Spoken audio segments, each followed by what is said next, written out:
Hey guys, this is Sarah and this is my husband. I'm Tony, Anthony, and this is our channel, Living by Continental. We want to welcome you to our channel. We're excited. This is a whole new year, and we're bringing you something new for the new year. We're bringing you a new channel about our journey as husband and wife living on two continents at one time. Living, living from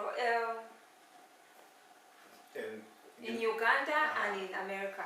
Okay, so I'm from St. Louis, Missouri, United States of America, and And I'm from Uganda, the part of Africa. the motherland. So Sarah and I, we met in 2015 in Uganda. So we was, what do you mean, 15 or 14? 15. 2015. And we got married in 2015. So we met and got married both in the same year. So we met each other, we knew it was right, we fell in love with each other, and we got married that same year. I went to, okay, so this is our journey, so I first went to Uganda in 2013. I went on business. I was invited to film a documentary on one of the royal kingdoms, the Toro Kingdom, on King Oyo. King Oyo is the youngest monarch to ever be crowned in world history. He was crowned at the age of 3. At that time, I used to work for a TV station here in St. Louis called STL TV. And my background is television and film, marketing. I used to be involved in the music industry, from a concert promoter from when I was 19 all the way up to pushing record labels, getting deals for various recording artists. So that was my background. So fast forward, I got into television production because that was my passion. So when I was into TV production, I got invited to Uganda to film a documentary film, as I mentioned, on the Kingdom of Toro. And when I went to Uganda, it was amazing. Okay, like all of my life, here in America, you grow up, you hear about Africa being poor, being dirty. You hear that people live in huts, live on trees. You even hear there's lions walking around on the streets. So that's what we hear growing up in America. We hear all those things about Africa. As a matter of fact, even the week I was going, like the day before my trip, I was on a business call with a lady in America. She was a white lady. And I was telling her, let me get off the phone with you. I got to prepare for my trip. She's like, where are you going? I was like, I'm taking my first trip to Africa. I'm going to Uganda. You know how she responded? She's like, wow, you're scaring me. You're going to Africa. Oh no, you're scaring me. I was like, how am I scaring you because I'm going to Africa? She was like, oh, those people, they hate us. I say, they don't hate me. I was like, them are my people. So, I mean, that's just the how we've been fed, the things we've been fed about Africa. That Africa is this big scary place, it's horrible, it's poor. Those are the things we've been told about your country, about your continent. That's not good. Yeah, that's not true. That's all. I would say the opposite. We don't hate anybody. That's what I would say. We are friendly. We love everyone. We welcome everyone. So if they say that we hate everyone, most especially I hear this concept that Africans hate African Americans. That's not true. Not true. He's African American and I'm married to him and you don't hate me. I don't hate him. Of course I don't hate him. I don't hate you, of course. Oh, thank you. So I mean, we had 2 babies. I hope you don't hate me. Of course I don't hate you. Yeah, that's not true. We are loving and we welcome each and everyone. Of course, from where I'm from, we welcome each and everyone and we respect each and everyone. Whoever hear those rumors that we hate everyone, they have to at least see it by themselves. We don't hate everyone. And I'm a living testimony. When I went to Uganda, I literally was so amazed and shocked. I made so many friends that are still my friends to this day. These are guys that are genuine. They call me, they check up on me. They ask me when I'm coming back home. If I'm in America, they say, come back to Uganda. So when I first went on the first trip in 2013, I went. My first impression of Uganda, of Africa, was it looked like a big Jamaica to me. You know, because I've been to many countries. I mean, Paris, London, Brussels, Amsterdam, Mexico. I've been in many countries, you know, before coming to Africa. And I've traveled all around the U.S., so I'm very well traveled. So when I went here, I'm like, this is like no place I've ever seen before in my life. It was so green. I've never seen no place on planet Earth as green as Uganda. No place. And so it looked like a big Jamaica. Is Jamaica green? Jamaica is not as green as Uganda. Okay. But it had, like, the terrain is the same. Like, you know, you have the mountainous areas, you know, it looked the same, like the infrastructure and things like that, it looked the same. And you see black people everywhere. So, so when I went to Uganda, I was very amazed with the the environment, the atmosphere. So I went to Fort Portal. When I went to Fort Portal, I ended up going to the equator. So I'm like, wow, like, okay, here in America, like, okay, in Uganda, you got what's called slums. You know, so if you're poor, you're from the slums. Here we got the ghetto. I'm from the ghetto. I'm like, I'm a cat that come from the ghetto. We also have the ghetto in Uganda. Oh, so you have the ghetto too. So I'm like, I'm a dude that come from the ghetto and made it on my own, or brought myself up out of the ghetto, and now I'm all the way here at the equator. So for me, psychologically, that was like huge, you know, from the ghetto to the equator. I should write a book about that.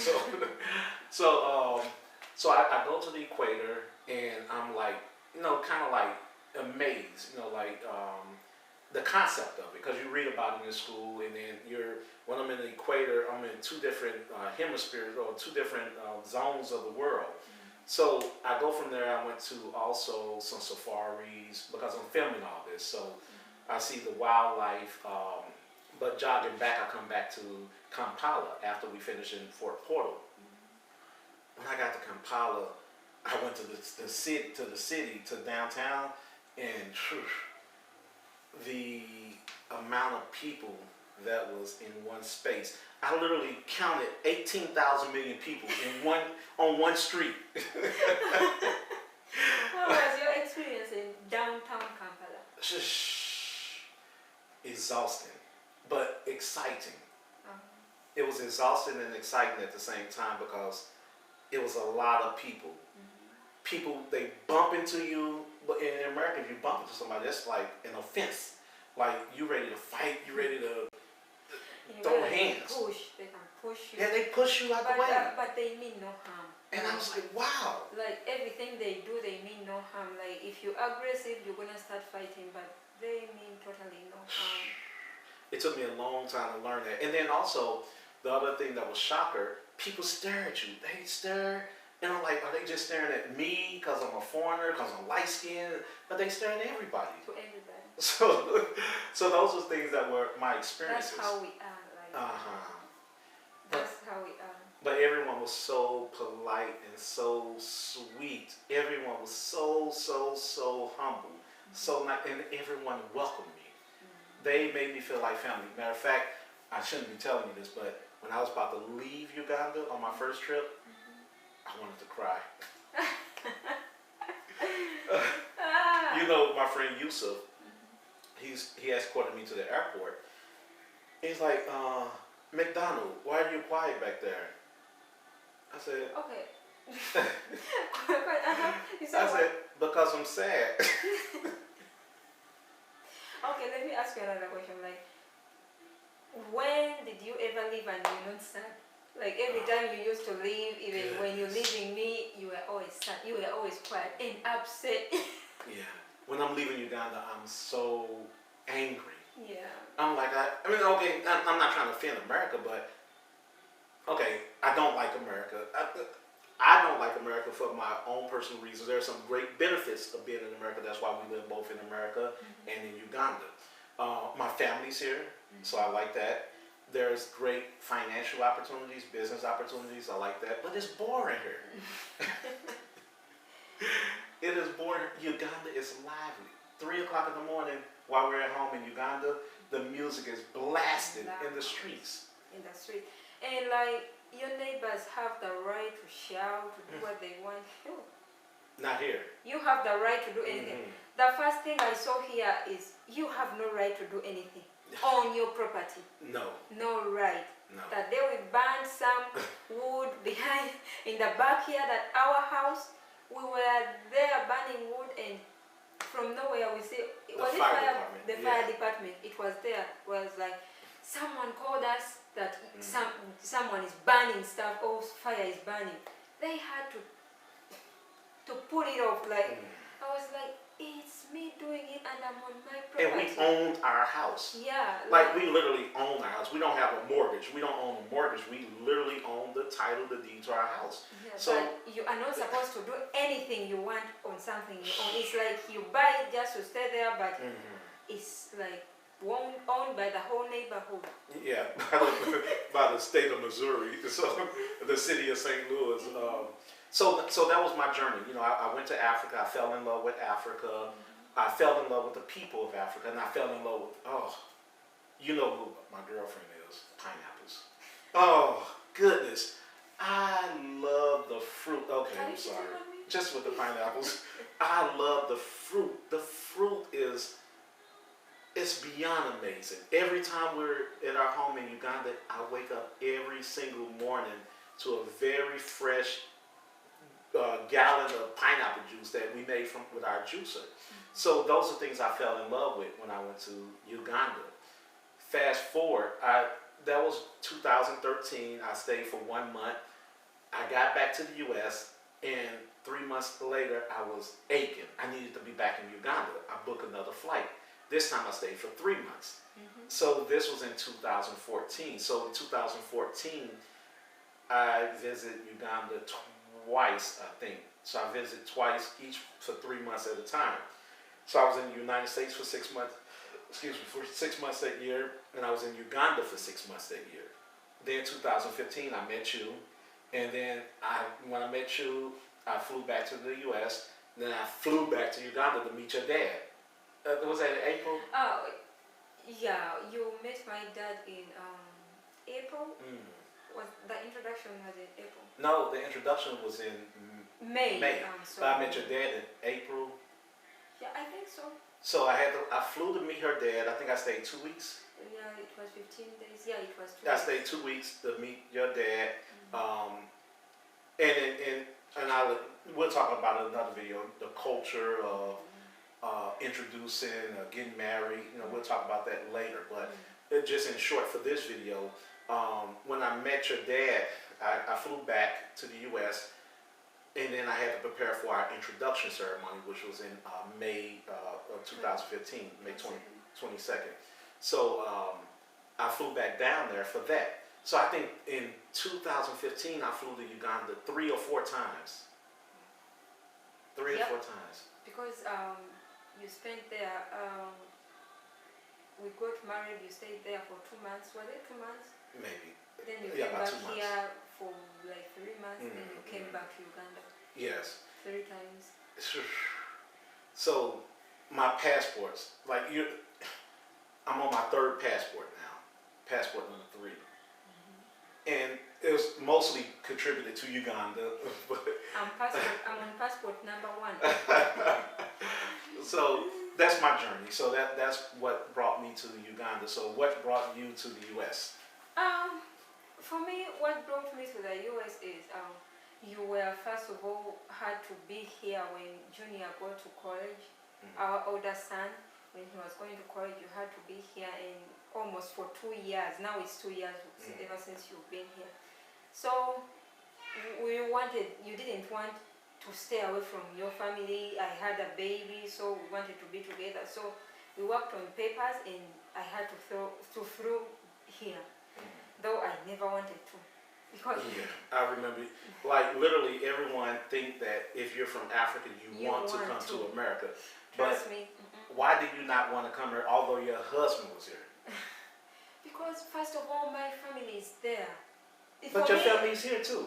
yeah, but my mom, that's where I grew up, and like I knew that there are opportunities here, but also in Uganda there was opportunities. I started a business on my own, my fashion business. It was working real good, and I was earning a decent amount, and able to help the family in Uganda, my mom, my dad. So it was like getting me away from there to come here. Like I don't know where I'm gonna start, and I don't know where I'm going. Like being in a totally new country alone. I know I was gonna be with you. Alone. Was you gonna be living in a different house? I know I was gonna be with you. I know I was gonna be with you, but remember you had to go to work, and I had to stay alone at home, and it was only Carrie who was keeping me company. Yes. Remember that? And so Kari's our 2-year-old, and yeah. he's 2. He's really 2. 2.5. No. I'm saying in America we have a saying about 2 years old. They're active, and Kari is active. Very active. No, he's not terrible. He's terrific too. Okay. So So what was the push to get you here? Because you did not want to come. I asked you. Well, I mean, of course you was going to come because I was here. But when we first got married, there was no agreement for you to come to America. It was just us living in Uganda. Yeah. But what was that last push? Who made you come here? My mom. What did your mother tell you? My mom told me that. Anyway, I remember that day when you came to my parents and told them I really want her to come and stay with me, so that because I'm leaving, I want her to come. I'm working on everything. The process is almost done, and she's saying she's not coming. So that's when my mom told me that, you know, in my culture, when you are married, like you are responsible for your husband, and the responsibility all that you had goes to your husband. So she told me that now he is like in control over you, like he's the one who take care of you, and you are supposed to follow what he said, follow him and trust him. And I had trust issues because I was scared that if I go to the US, how am I gonna be? How am I gonna be away from my mom? You know, in marriage everything is not like it's gonna be smooth, all the way smooth. Every time we had a misunderstanding, I had to run to my mom. I was like, how am I going to run to my mom after when I'm there and she's far away from me and we have a misunderstanding? But she told me that you have to go. He's your husband. You have to stay with him.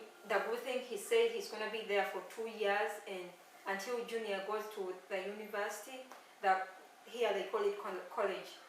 So until Junior goes to college, so you can go, it's okay. And she said that according to what has happened between you, all that you went through, the introduction, she said she trusts him. So her saying that she trusts him made my heart feel comfortable coming here. But if it wasn't for him, trust me, I wouldn't have been in the US, because I would have been back home. Right now, I think right now, is that time? Maybe it's like 5 in the morning back in the I would have been almost about to wake like up. 4 in the morning, yeah. Almost about to wake up to prepare myself to go to work. So, I'm not the one who brought you to America. It's your mom brought you to America. No, you brought me. Okay. You brought me. You paid for everything, but she pushed me. She pushed you. Okay. Yeah. Well, thanks, Mom. Wabelinho, Mom. That's my language where you say thank you, Mom. Yes. You say Wabelinho. So now, no, that's your journey. What brought you to America? That's my journey. What brought me to Uganda? Now we are a family of 5. You, me, Junior, Kari, Amari. Amari's 8 months now, and he's very, very sweet. A humble little baby boy. Kari's 2, and he's very, very smart. The smartest 2-year-old I've ever seen. Yeah, he's like, smart. Literally. He's smart. I've never seen a 2-year-old that's smart. He's smart, but he's too much of his age. Like, he's too much. And Junior's 19 and the most stylish, coolest, hippest 19-year-old on the planet. So, so that's our family. So now, that's what brought you there. That's what brought me here. So, let's talk about why we decided not to just settle in one country, not to just live in Uganda or not to just live in America. Why we decided that we're going to live in both Uganda and America. Okay, well, over our discussions, it's important that because your culture, you have a rich culture. Us African Americans, it's no secret our culture was ripped from us. You know, from the chattel slavery, 1619, or actually the latter part of the 1500s. You know, that's when the Christian missionaries, the explorers, as they call them, went to the western part of Africa, started enslaving our people and our ancestors, and brought us here to America. So we were stripped of our culture. So we really have no culture. Many will argue, many African Americans, because it feels offensive to say we don't have a culture. So you will hear arguments from many African Americans saying we do have a culture. But when I say culture, I'm comparing it to the culture that I see you have, the culture I see in other parts of Africa, where you would say at times, I'm not going to do that because that's against my culture. There's nothing that we say, I'm not going to do that because that's against my culture. We do everything. We do everything. Everything's allowed. Everything's permissible. So therefore, one of the reasons why we decided to live bicontinental is because it's very important for us to raise Kari and Amari in Uganda. That's extremely important for multiple reasons. Multiple reasons. One reason is the culture. Yeah. And another reason on my side, I don't know, on your side, I don't know, you have your reason, I have my reason. Like, for me, my main reason is to have a life. Like, I was raised, I was always free. Like, I would go to the neighbors, play the African way. You've never seen African kid playing. Like, play the real way, not to always stay the whole day on TV, looking on the screens. Like, here it's like your life is like programmed, like a programmed, robot. yeah, like a robot. You have to have play dates. Yeah. You know, like if you have kids, yeah, you got to have a play date in order for them to play with other kids. Yeah, they'll be like, on Saturdays, okay, we go to the playground. On Monday, you do this. On Tuesday, it's like, for us, we never had that. The game can come from nowhere. You would be seated at home, maybe washing dishes, and your friends come by and say that, okay, we are going to play. They help you with the dishes, finish up, and you just go. And the only thing our parents used to say was, as long as you're done with the housework, you can go play. As long as you come back home at a certain time, you can go play. And we can go to the neighbors, and nobody could hurt us, nobody could harm us. Everyone was welcoming. Even if time for lunch reached when we are out of the house, that person we are at their house, they are going to feed us. Yeah, they are going to feed us, they are going to serve us lunch.